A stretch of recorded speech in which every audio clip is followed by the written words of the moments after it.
原来艺术水阁好，国政解说两句，互你做参考。解说，解文说字。若是政府的政策有改变，一日中间变几落摆，这款现象是好也唔好。观众朋友，咱做伙来甲想看卖。啊，毋是讲自今仔日开始想呢，咱永早有真侪民间的俗语，已经流传几落百年，嘛共款咧讲即种的情理。百项的主张，但即马即个时代，个人拢嘛挺好自由论起。毋过国政今日要讲的政策改变，正就是较早咱定伫咧讲吼，会做官就爱会捌理，会做官即马就爱会学察理，会晓听人民的声音，这才是要紧。因为以早我的老母就定来甲我讲，阮外公吼，拢甲教讲，一人的主张毋但两人的思量。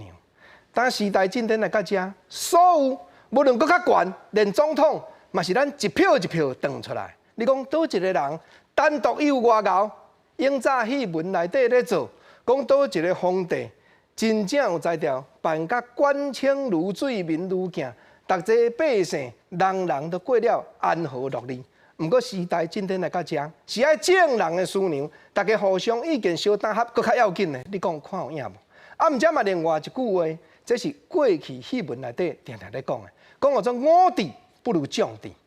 我家己一个人头壳搁较好，我家己搁较会晓想，家己无论讲会晓飞天转地啦，假使讲吼，咱正人做伙来结头壳，做伊内底看有迄个诸葛亮，讲有法度选，有法度按。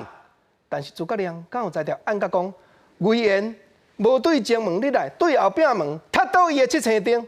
所以我治一个人，犹原还是较输将治。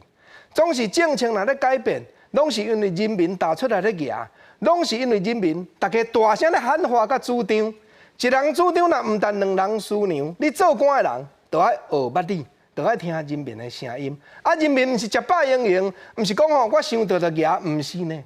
大家拢是为着啥？拢是为着讲争取一个公平性。你讲看有影无？毋则英国嘛有俗语咧讲。讲三甲米就才有剩，第二句嘛常常人伫咧讲怨无怨少。我袂去怨讲吼，你分我少啦，但是怨讲吼，你分伊有分我无啦，这就叫做无公平，就是因为大家无公平打出来咧举。啊，做官执政的人，你就要体会讲三甲米才有剩，国民顾好，政策改变是无要紧哦，只要人民的声音听会入耳，我相信讲大家共款也是会支持。